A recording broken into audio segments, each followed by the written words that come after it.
Hi friends, इस video में हम कल्याण ज्वेलर्स का Q1 FI27 का जो कॉन कॉल हुआ है, आज ही हुआ है उसका कॉन कॉल, उस कॉन कॉल के बारे में डिटेल में डिस्कशन करेंगे। तो चलिए वीडियो को स्टार्ट करते हैं। तो फर्स्ट ऑफ ऑल रिज़ल्ट के बारे में ऑलरेडी मैंने एक वीडियो बना दिया है, तो मैं रिज़ल्ट इस वीडियो में कवर नहीं कर रहा हूँ। इस वीडियो में हम सिर्फ कॉन कॉल के बारे में कवर करेंगे। तो फर्स्ट ऑफ ऑल अगर आप देखेंगे, इसका कॉन कॉल का जो मेन जो क्वेश्चन था वो था आपका मार्जिन। तो अगर आप देखेंगे इसका रिजल्ट अगर आप फॉलो करेंगे तो देखेंगे इसका मार्जिन, अगर ये ग्रॉस मार्जिन हो, एबिटा मार्जिन हो, पैट मार्जिन हो, वो quarter on quarter, year on year हर एक टाइम फ्रेम में गिरा है। यानी इसका मार्जिन डाइल्यूट हुआ है, थोड़ा डाउन हुआ है। इसके बेसिस से ही ज़्यादा से ज़्यादा क्वेश्चन था। तो इसे मैनेजमेंट ने जो कहा है, इसका जो मेन मार्जिन गिरा है वो दो कारण से गिरा है। एक है इसका गोल्ड लोन एक्सचेंज के वजह से, दूसरा है इसका एम्प्लॉय कॉस्ट बढ़ने के वजह से। फर्स्ट ऑफ ऑल हम डिस्कस करेंगे गोल्ड लोन एक्सचेंज के बारे में। अगर आप देखेंगे इसका ऑलमोस्ट 50 से 55% गोल्ड लोन एक्सचेंज से इसका रेवेन्यू आया है। और गोल्ड लोन एक्सचेंज में क्या होते हैं, गोल्ड लोन एक्सचेंज में आपका मार्जिन डाइल्यूट होता है। क्यों डाइल्यूट होता है? सपोज इस टाइम पे जब आपका जो इम्पोर्ट ड्यूटी हाइक हुआ था, उसके बाद पीएम ने भी एक अनाउंसमेंट किया था कि आप एक साल के लिए बाहर से गोल्ड ज़्यादा नहीं आप खरीदें। तो आप इसीलिए जो आपका ज्वेलर्स है वो लोग क्या कर रहे थे, वो गोल्ड लोन एक्सचेंज के ऊपर ज़्यादा से ज़्यादा फोकस कर रहे थे, स्कीम वगैरह लॉन्च कर रहे थे, अच्छा खासा प्रमोशन वगैरह कर रहे थे। तो इसीलिए जब आप कोई भी चीज़ का, कोई भी प्रोडक्ट का जब आप प्रमोशन करेंगे तो उसका आपको खर्चा होगा। तो इस खर्चा भी इसके मार्जिन को डाइल्यूट कर रहा है। उसके साथ अगर आप देखेंगे, जब ये लोग कुछ ऑफर वगैरह निकाले थे कि जीरो लॉस में इसको गोल्ड लोन एक्सचेंज कर रहे थे। जीरो लॉस का मतलब है, सपोज आपने कोई कस्टमर आपको 100 ग्राम्स का गोल्ड लेके आए और वो जब उसका गोल्ड लोन एक्सचेंज करके कोई ज्वेलरी वगैरह लेंगे, तो क्योंकि वो लोग एक कैंपेन वगैरह चल रहा था जीरो लॉस वगैरह का, जीरो लॉस का, तो उसमें क्या होता है, नॉर्मली क्या होता है, उसमें आपको 3 to 4% का जो प्रॉफिट लॉस मिलता है आपका, जो इसको रिफाइनरी करके आपको दे देते हैं एक्सचेंज करके। तो लेकिन क्योंकि आपका एक प्रोग्राम वगैरह चल रहा है, तो 100 ग्राम गोल्ड के बदले में आपका कस्टमर को 100 ग्राम का ही गोल्ड मिल रहा था। तो इसमें क्या हो रहा था, इसमें जो लॉस हो रहा था वो लॉस हो रहा था आपका ज्वेलर का। तो इसके वजह से इसका मार्जिन थोड़ा इम्पैक्ट हुआ है, ये एक रीज़न है।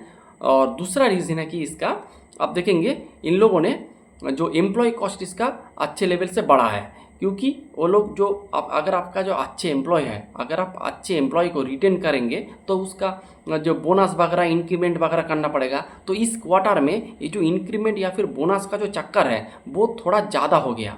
तो इसीलिए उसका एम्प्लॉय कॉस्ट भी बढ़ गया है। ये दो रीजन से वजह से इसका मार्जिन थोड़ा इम्पैक्ट आया है। ये हो गया। उसके बाद मैनेजमेंट का गाइडेंस है कि ये जो आपका थोड़ा बहुत जो डाइल्यूट हुआ है, ये शॉर्ट टर्म का इफेक्ट है। लॉन्ग टर्म में आपका हमारा जो मार्जिन है वो प्रीवियस कंजर्वेटिवली मैनेजमेंट ने कहा है, वो प्रीवियस साल के साथ कंपेयर करके प्रीवियस साल के तरफ ही रहेंगे। अगर आप प्रीवियस साल का अगर आप मार्जिन देखेंगे तो प्रीवियस साल का जो एबिडा मार्जिन था वो 6 to 7% था और पैट मार्जिन था 3.8%। तो मैनेजमेंट ने कहा है हम कॉन्जर्वेटिवली कह रहे हैं प्रीवियस साल के, तो इससे बेहतर भी हो सकता है। तो अगर आप प्रीवियस साल की पकड़ेंगे इसका मार्जिन, तो मोटा मोटी 6 to 7% का एबिडा मार्जिन रहेगा और 3.8% से 4% के बीच इसका पैट मार्जिन रहेगा। तो मार्जिन में कोई भी डेंट नहीं आएगा अगले आने वाले क्वार्टर में। यानी अगले आने वाले क्वार्टर में ये जो मार्जिन जो थोड़ा बहुत डेंट हुआ है वो भरपाई हो जाएगा, एक बात है। उसके साथ मैनेजमेंट ने और एक बात किया है एक्सचेंज के बारे में, गोल्ड एक्सचेंज के बारे में। तो मैनेजमेंट ने कहा है, फर्स्ट ऑफ ऑल हम जो गोल्ड एक्सचेंज करते हैं उसमें थोड़ा बहुत लॉस, मार्जिनल लॉस इसको होता है। इसीलिए उन लोगों ने नया स्कीम लॉन्च किया है, गोल्ड से एक्सचेंज करके कैश। तो इसमें इसका थोड़ा बहुत फ़ायदा हो रहा है। और ये जो स्टार्ट किया है ऑलमोस्ट डबल डिजिट में, ये सेगमेंट भी इसका परसेंटेज अभी आ चुका है। तो यही बात है मोटा मोटी ओवरऑल। तो इसका जो अगले आने वाले क्वार्टर में इसका जो मार्जिन का जो इफेक्ट है उतना नहीं आएगा इसका बैलेंस शीट पर। तो एक बहुत अच्छी बात है। उसके साथ मैनेजमेंट ने कहा है, क्योंकि अब धीरे धीरे वो लोग आपसे प्रमोशन वगैरह जो ऑफर वगैरह है वो उसको धीरे धीरे नैरो डाउन कर देंगे, यानी धीरे धीरे घटा देंगे। तो इससे क्या होगा, और भी इसको बेनिफिट, जो जीरो लॉस वाला जो बेनिफिट हो रहा था, जो इसको बेनिफिट जो कस्टमर का हुआ था, तो कस्टमर को कम बेनिफिट होगा और आपका ज्वेलर को ज़्यादा बेनिफिट होगा। ये हो गया आपका मार्जिन वाले फंड। अब चलते इसका स्टोर गाइडेंस के बारे में। तो मैनेजमेंट ने जो पहले स्टोर गाइडेंस के बारे में बताया था उस पर ही मैनेजमेंट ने स्टिक किया है कि हम वही रेट से अपना स्टोर को ग्रो करेंगे। मैनेजमेंट ने कहा है 80 से 85 कल्याण का स्टोर ओपन करेंगे और 50 ऑलमोस्ट आपका जो कैंडियर का स्टोर ये लोग ओपन करेंगे, ये मैनेजमेंट ने कहा है। तो और उसके साथ मैनेजमेंट ने कहा है हमारा जो मैक्सिमम जो स्टोर होगा वो H2 में आएगा, H1 में हमेशा कम स्टोर ये लोग ओपन करते हैं और जो स्टोर आएगा वो फोको मॉडल में आएगा। तो ये हो गया आपका स्टोर। उसके साथ मैनेजमेंट ने जो रीजनल जो ज्वेलरी है, रीजनल ज्वेलरी का मैनेजमेंट ने कहा था FY26 के कॉन कॉल में बताया था कि हम रीजनल ज्वेलरी के बेस करके स्टोर ओपन करेंगे। तो मैनेजमेंट ऑलरेडी एक स्टोर ओपन करेंगे अगस्त मास में, next 4 store will be open in FY27। तो एक स्टोर ऑलरेडी ओपन करेंगे इस महीने में और जो 4 स्टोर होगा वो आपका FY27 के अंदर ओपन कर देंगे। फर्स्ट स्टोर जो ओपन हो रहा है वो तमिलनाडु में ओपन हो रहा है, चेन्नई में।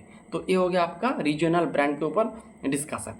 अब चलते हैं डेट रिडक्शन। अगर आप देखेंगे इसके पास जो GML वाला एक दो तरह का डेट होता है। एक होता है आपका GML वाला डेट यानी गोल्ड मेटल लोन वाला डेट, इसमें आपको इंटरेस्ट रेट बहुत कम आता है। और एक होता है नॉन GML वाले डेट यानी बाहर से अगर आप कोई डेट पकड़ लेंगे तो जो इंटरेस्ट रेट जो ज़्यादा होता है वो नॉन GML वाले डेट में होता है। इसीलिए मैनेजमेंट ने कहा है कि हम नॉन GML वाला जो डेट है उसको हम जीरो कर देंगे सितंबर मंथ से पहले, यानी Q3 में से पहले ही ये लोग अपना नॉन GML डेट को जीरो कर देंगे। इससे क्या फ़ायदा होगा, इससे इसका फाइनेंस कॉस्ट कम हो जाएगा, तो इससे इसका पैट भी मार्जिन भी इम्प्रूव होगा। तो ये बात है। उसके साथ मैनेजमेंट देखेंगे तो जो इसका एक 41 करोड़ का एक जो आपका जो ड्यूटी हाइक हुआ था उसके वजह से इन्वेंट्री गेन हुआ था, लेकिन उन्होंने ये जो इन्वेंट्री गेन है वो कस्टमर को पास ऑन कर दिया फुटफॉल बढ़ाने के लिए। मैनेजमेंट ने कहा है Q2 में भी इस तरह का इसको इन्वेंट्री गेन होगा ऑलमोस्ट 60 करोड़ का, लेकिन Q3 से ये इन्वेंट्री गेन होगा बंद हो जाएगा। तो यही मोटा मोटी आपका ओवरऑल कॉन कॉल था कल्याण ज्वेलर्स के ऊपर। अगर आप देखेंगे शॉर्ट टर्म में थोड़ा पेन हो भी सकता है, नहीं भी हो सकता है। मेरे हिसाब से Q2 से इसका मार्जिन थोड़ा इंप्रूवमेंट होगा और FY27 के एंड में इसका मार्जिन मोटा मोटी ठीक ठाक लेवल पे चला जाएगा। तो मैनेजमेंट यही कहा ये जो आपका पेन है ये शॉर्ट टर्म के लिए है। इन द लॉन्ग टर्म आप जो जिस तरह से बिजनेस ग्रो कर रहा है उसी लेवल से ग्रो करेंगे, कोई भी प्रॉब्लम वगैरह नहीं होंगे। तो यही था ओवरऑल कल्याण ज्वेलर्स का discussion. Hope you like the video and thanks for watching the video.